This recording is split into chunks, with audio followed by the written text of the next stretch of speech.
पिछले कक्षा में हम पढ़ चुके हैं रिसोर्स के फिजिकल फीचर्स के बारे में। अब हम पढ़ेंगे रिसोर्स के टाइप और उसका क्या क्या उपयोग है। अब रिसोर्स है क्या? What is resource? रिसोर्स क्या है? Those substance which can be used by human is called resource। वैसा सब्सटेंस जिसका उपयोग किसके द्वारा किया जाता है? ह्यूमन बॉडी के द्वारा किया जाता है अपने नीड को पूरा करने के लिए, वही क्या कहलाएगा? रिसोर्स कहलाएगा। दूसरे शब्दों में हम कह सकते हैं यूजेबिलिटी या utility. On the basis of usability या यूटिलिटी के आधार पर हम किसी भी सब्सटेंस को, any substance which is usable is called resource. अब रिसोर्स को हम जो है टाइम और टेक्नोलॉजी के थ्रू क्या कर सकते हैं? टाइम और टेक्नोलॉजी का प्रयोग करके हम रिसोर्स को सुविधाजनक बना सकते हैं, यानी कि उसके थ्रू अपने दैनिक जीवन के कार्यों को आसान बना सकते हैं। कहा जा सकता है रिसोर्स जो है, यानी कि इन्वेंशन जो उसके थ्रू हो रहा है, तो इन्वेंशन क्या है? नीड का एक तरह का क्या हुआ? मदर हुआ। Need is mother of invention. तो किसी भी चीज़ का इन्वेंशन होता है तो किसके द्वारा किया जाता है? मानव के द्वारा किया जाएगा। मानव क्या करेगा? अपने स्किल या नॉलेज का प्रयोग करके किसी भी सब्सटेंस को क्या रिसोर्स के रूप में प्रयोग करता है। तो ओरिजिन के आधार पे यदि कहें तो रिसोर्स कितने टाइप का हो जाएगा? तो ओरिजिन के आधार पर रिसोर्स दो टाइप का होगा, बायोटिक और एबायोटिक। अब बायोटिक रिसोर्स क्या है और एबायोटिक रिसोर्स क्या है? मैन रूप से अगर कहें तो रिसोर्स कितने टाइप का होगा? दो टाइप का, नेचुरल और मैन मेड रिसोर्स। इसी नेचुरल रिसोर्स में बायोटिक आएगा और एबायोटिक आएगा। बायोटिक में कौन सा आएगा? तो लिविंग थिंग्स आएंगे। वैसे बायोटिक रिसोर्स में क्या आएगा? बायोटिक रिसोर्स, बायोटिक रिसोर्स इसके अंतर्गत क्या आएंगे? लिविंग थिंग्स आएंगे। क्या आएंगे? Living things. Living things. अब लिविंग थिंग्स क्या है? तो वैसा थिंग्स जिसमें क्या जीव हो, क्या कहलाएंगे? वो लिविंग थिंग्स कहलाएंगे। तो ओरिजिन के आधार पे बायोटिक और क्या हो गया? एबायोटिक। अब एबायोटिक क्या है? तो एबायोटिक रिसोर्स के अंतर्गत क्या होगा? Abiotic resource. एबायोटिक जिसमें क्या हो? Non living things. Non living things. Non living things, ये हो गया एबायोटिक रिसोर्स। तो ये तो नेचुरल रिसोर्स हो गया। अब नेचुरल रिसोर्स के बारे में और हम जानेंगे। नेचुरल रिसोर्स जो हैं उस पर क्या क्या आ जाएगा? जैसे एयर हो गया, तो एयर किसके द्वारा मिला है? गॉड के द्वारा मिला है। तो गॉड के द्वारा मिला है एयर, तो ये क्या हो गया? नेचुरल हो गया। और पेड़ पौधे जो हैं ये भी मानव जीवन में क्या है? उपयोगी हैं। इसका ढेर सारा उपयोग है। तो ट्रीज वगैरह भी क्या हो गया? Tree, this is natural resource.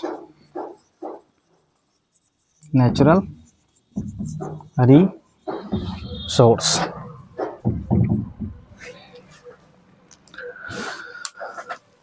अब मैनमेड रिसोर्स के बारे में देखेंगे। अब मैनमेड रिसोर्स क्या है? नेचुरल रिसोर्स तो समझ लीजिए, वैसे लिविंग थिंग्स क्या होंगे जो कि मानव मतलब गॉड के द्वारा हमें मिले हैं, तो नेचुरल रिसोर्स हो गए। और उसी नेचुरल रिसोर्स को मानव अपने स्किल एवं नॉलेज का प्रयोग करके क्या बनाए हैं? मैनमेड रिसोर्स बना है। यानी कि दूसरे शब्दों में कहा जाए तो मानव द्वारा निर्मित वैसे संसाधन क्या कहलाएंगे? मैनमेड रिसोर्स कहलाएंगे। तो मैनमेड रिसोर्स के अंतर्गत क्या क्या आएगा वो देखेंगे। मैनमेड रिसोर्स,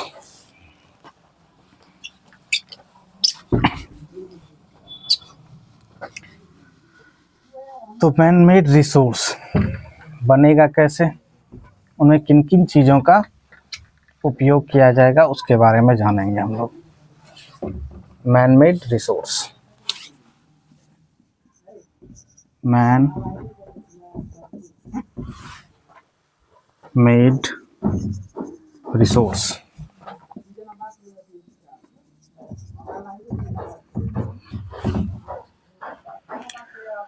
अब मैनमेड रिसोर्स में क्या क्या आएगा? जैसे रोड हो गया।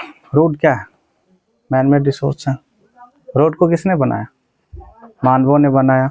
मानव अपने सुविधा के लिए रोड का निर्माण किया ताकि हम एक जगह से दूसरे जगह क्या आसानी से आ जा सकते हैं। तो रोड क्या हो गया? Manmade resource. उसके बाद स्कूल किसने बनाया? मानवों ने बनाया स्कूल, तो ये क्या हो गया? Manmade resource. बिल्डिंग्स, बिल्डिंग्स ये भी क्या है? मैनमेड रिसोर्स है। इसमें हम ये भी देखेंगे, रिसोर्स तो है मैनमेड रिसोर्स, अब कुछ ऐसे भी रिसोर्स होंगे जिसका कि वैल्यू होगा और जिसका वैल्यू नहीं होगा वो तो रिसोर्स होंगे ही नहीं। जैसे कह सकते हैं कि रिसोर्स एक टाइप से वैल्यू के आधार पर भी हम कह सकते हैं कि ये रिसोर्स है। कोई भी सब्सटेंस रिसोर्स कब होगा? जब उसका कुछ ना कुछ क्या होगा? वैल्यू। वैल्यू मीन्स वर्थ, यानी कि उसका कुछ ना कुछ क्या हो? मूल्य हो, कीमत हो। जैसे रोड है तो उसको बनाने में क्या पूंजी लगा है, पैसा खर्च हुआ है, तब मानव उनका क्या कर रहा है? उपयोग कर रहा है। तो वो क्या हो गया? उसका कुछ वैल्यू हुआ, वर्थ हुआ, तो इसका मतलब वो क्या है? रिसोर्स है। तो कुछ ऐसे रिसोर्स हैं जो गॉड के द्वारा दिया गया और उसका सीधा हम लोग क्या किए? प्रयोग कर लिए। लेकिन कुछ ऐसे भी रिसोर्स हैं जो प्रकृति के द्वारा मिला है, लेकिन उनका प्रयोग करने के लिए हमको क्या करना पड़ा है? टाइम और टेक्नोलॉजी का प्रयोग करना पड़ा है। तो अब टाइम और टेक्नोलॉजी का प्रयोग करके हम क्या करेंगे?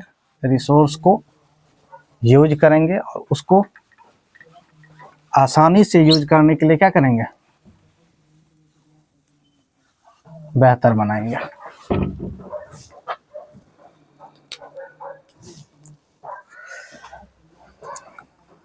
तो कह सकते हैं कि रिसोर्स का दो मेन फैक्टर क्या है? Time and technology. तो there are two main factors. There are two main factors of resource.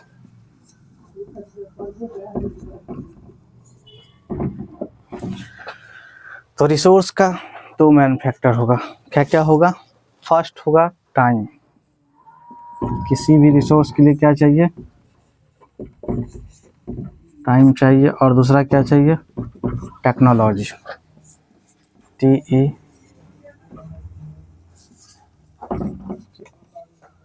Technology. तो दो मेन फैक्टर हुआ रिसोर्स का, कौन कौन सा? Time and technology. टाइम और टेक्नोलॉजी, किसी भी सब्सटेंस के ऊपर हमें समय देना पड़ेगा और टेक्नोलॉजी का प्रयोग करना पड़ेगा, और इसके प्रयोग से ही हम किसी सब्सटेंस को क्या कर सकते हैं? अपने उपयोग के लायक बना सकते हैं। जब वो उपयोग के लायक हो जाएगा तो वही क्या हो जाएगा? हमारा रिसोर्स हो जाएगा। जैसे एग्जाम्पल देखेंगे, आखिर किस प्रकार से टेक्नोलॉजी जो है रिसोर्स को डेवलप करने में इम्पोर्टेंट भूमिका निभा रही है।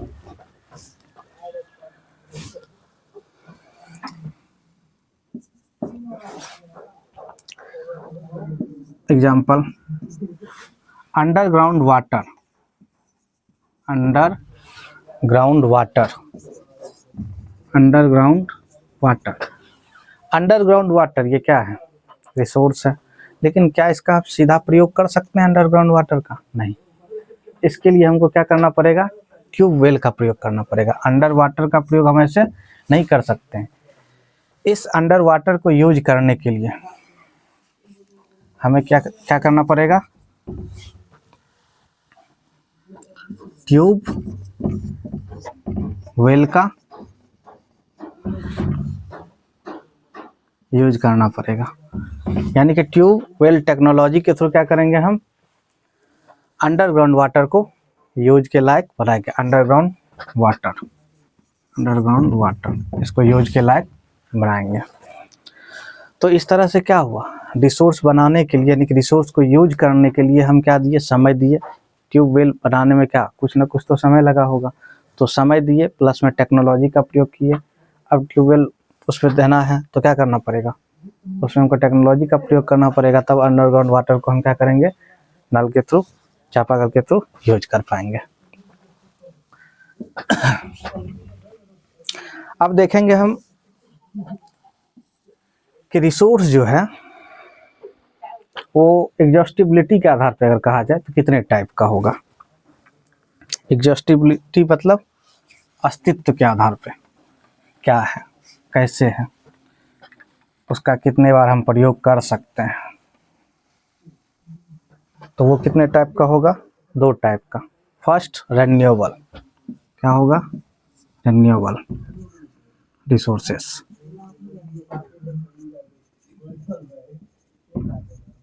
Renewable resources.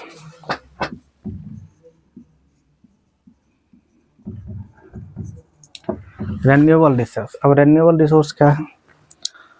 वैसा रिसोर्स जिसका हम बार बार उपयोग कर सकते हैं और उसका प्रोडक्शन भी क्या होगा? बार बार किया जा सकता है। जैसे वाटर है, पानी, पानी का क्या होगा?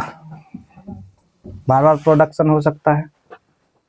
तो बार बार जिसका हम प्रोडक्शन कर सकते हैं और बार बार उसका उपयोग प्रोडक्शन करके कर सकते हैं, वैसा रिसोर्स क्या कहलाएगा? रेन्यूएबल रिसोर्स कहलाएगा। एग्जाम्पल में हम देख सकते हैं, जैसे वाटर हो गया। वाटर क्या है? रेन्यूएबल रिसोर्स है। उसके बाद सोलर एनर्जी। सोलर एनर्जी क्या है? रेन्यूएबल रिसोर्स है, क्योंकि उसका उपयोग हम बार बार कर सकते हैं और उसका प्रोडक्शन भी कर सकते हैं। Solar energy and wind energy. Wind energy भी क्या है? Renewable resource. तो समझ में आया रेन्यूएबल रिसोर्स क्या है? तो रेन्यूएबल रिसोर्स वैसे रिसोर्स हैं जिनका हम बार बार प्रयोग कर सकते हैं और उनका बार बार हम उत्पादन भी कर सकते हैं, जो खत्म नहीं होगा कभी। वैसा रिसोर्स रेन्यूएबल रिसोर्स के अंतर्गत आएगा। अब हम देखेंगे नॉन रेन्यूएबल रिसोर्स, जिसका कि हम प्रोडक्शन नहीं कर सकते हैं या प्रोडक्शन होगा तो उसमें क्या बहुत ज़्यादा समय लगेगा। इस वजह से उसको हम किस कैटेगरी में रखेंगे? नॉन रेन्यूएबल रिसोर्स के अंदर रखेंगे। Non renewable resource. सेकंड क्या था? Non renewable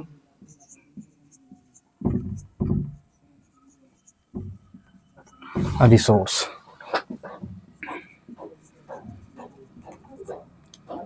non renewable resource. तो नॉन रेन्यूएबल रिसोर्स, जैसा कि हम बता चुके हैं, नॉन रेन्यूएबल रिसोर्स जो है ऐसा रिसोर्स है जिसका कि हम प्रोडक्शन नहीं कर सकते हैं, जिसका कि हम एक ही बार यूज करेंगे और वो क्या हो जाएगा? समाप्त हो जाएगा। और अगर बनेगा भी उसका प्रोडक्शन भी अगर पॉसिबल है तो उसमें बहुत ज़्यादा समय लगेगा। अप्रॉक्स 1000 ईयर, हजारों साल लग सकते हैं नॉन रिन्यूएबल रिसोर्स के प्रोडक्शन में। और किसी का तो पॉसिबल भी नहीं हो पाएगा, अगर कोई पॉसिबल है भी तो उसमें लगभग में बहुत ज़्यादा समय, हजारों वर्ष लग सकते हैं।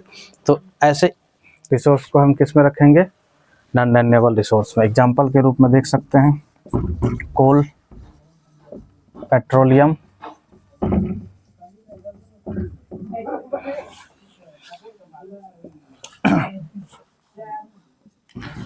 कोल, पेट्रोलियम, और इसके अंतर्गत क्या आ जाएगा?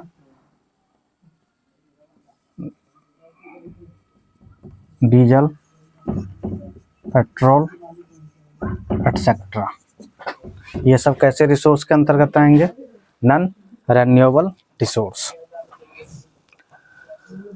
तो ये तो हो गए टाइप एग्जॉस्टिबिलिटी के आधार पे, एग्जॉस्टिबिलिटी के आधार पे कितने टाइप का होता है। और भी इसमें अगर कैटेगरी हम देखना चाहेंगे तो बहुत सारे हो जाएंगे, लेकिन फिलहाल मेरे कक्षा में इतना ही देखना है, रिन्यूएबल और रिन्यूएबल एनर्जी। और इसमें हम देखेंगे अब अगला टॉपिक ह्यूमन रिसोर्स को थोड़ा सा। ह्यूमन भी क्या है? एक तरह का रिसोर्स है, और सबसे ज़्यादा इम्पोर्टेंट रिसोर्स हम ह्यूमन रिसोर्स को ही मानते हैं, ह्यूमन रिसोर्स। क्योंकि जितने भी रिसोर्स हैं, ह्यूमन रिसोर्स, जितने भी रिसोर्स हैं उनका उपयोग तभी संभव है जब मानव रहेंगे, और मानव के हेल्प के बगैर किसी भी रिसोर्स का उपयोग करना संभव नहीं है। इसीलिए ह्यूमन रिसोर्स जो है वह सबसे ज़्यादा क्या है? इम्पोर्टेंट है। मान लिया जाए वाटर है, रिसोर्स है, अब ह्यूमन ही नहीं रहे, मानव ही नहीं रहे, तो उनका उपयोग कौन करेगा? रोड, स्कूल, बिल्डिंग्स, इन सब का उपयोग कौन करता है? मानव ही करते हैं। तो इस तरह से हम कह सकते हैं कि ह्यूमन भी क्या है? एक इम्पोर्टेंट रिसोर्स है। अब फील्ड जो है, खेत जो है, उनका प्रयोग कौन करेगा? ह्यूमन करेगा। और ह्यूमन क्या करेगा? उसका उपयोग करके अपने लिए क्या करेगा? क्रॉप्स का प्रोडक्शन करेगा। क्रॉप्स का क्या करेगा? प्रोडक्शन। क्रॉप्स का प्रोडक्शन, क्रॉप्स का प्रोडक्शन करेगा, यानी कि फसल का उत्पादन करेगा। यदि मानव रिसोर्स नहीं होता, अगर उसको रिसोर्स के कैटेगरी में नहीं लाया जाए, तो क्या क्रॉप्स का प्रोडक्शन पॉसिबल हो पाएगा? नहीं। इसलिए हम कह सकते हैं कि ह्यूमन क्या है? रिसोर्स है। और ये ऐसे रिसोर्स हैं जिनका कि बहुत बड़ा योगदान है हमारे रिसोर्स के डेवलपमेंट में। हमारे रिसोर्स के डेवलपमेंट में किनका सबसे बड़ा योगदान है? ह्यूमन रिसोर्स का। Human resource is important. Human resource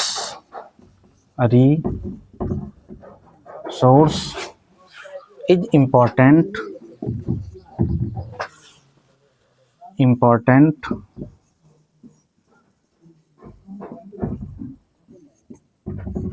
to any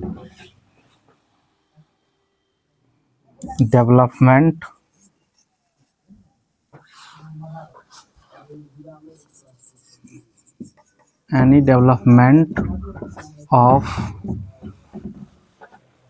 substance as a resource। यानी कि मानव रिसोर्स जो है बहुत ही इम्पोर्टेंट है किसी भी सब्सटेंस को रिसोर्स के रूप में उपयोग करने के लिए या उसको बनाने के लिए।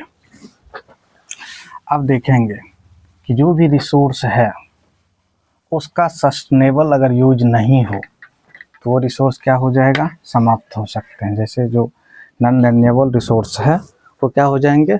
समाप्त हो जाएंगे। इसीलिए कंजर्वेशन भी क्या है? जरूरी है रिसोर्स का। तो रिसोर्स का कंजर्वेशन कौन करेगा? तो ह्यूमन रिसोर्स करेगा।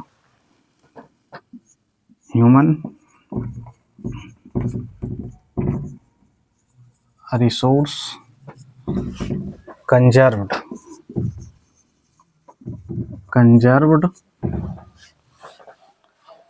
Any resources.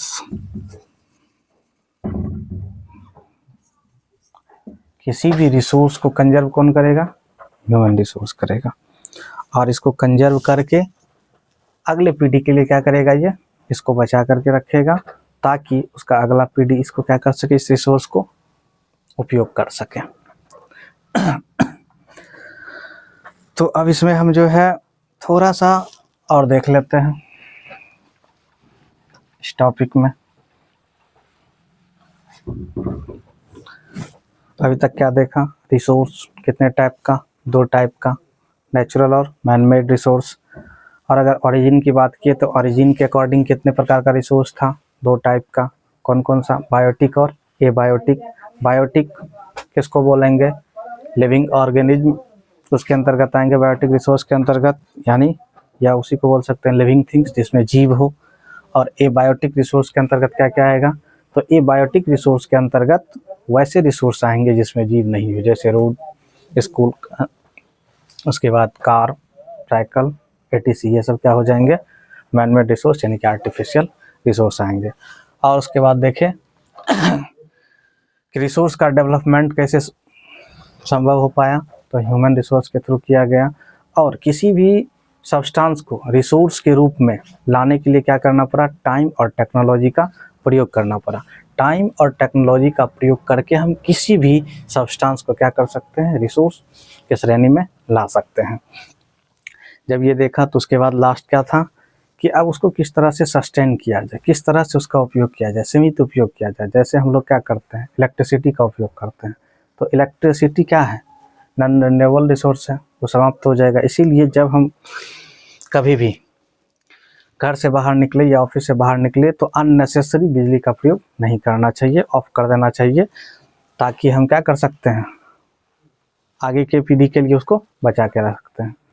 इस तरह से आपका ये रिसोर्स टॉपिक कंप्लीट हुआ। Thank you very much.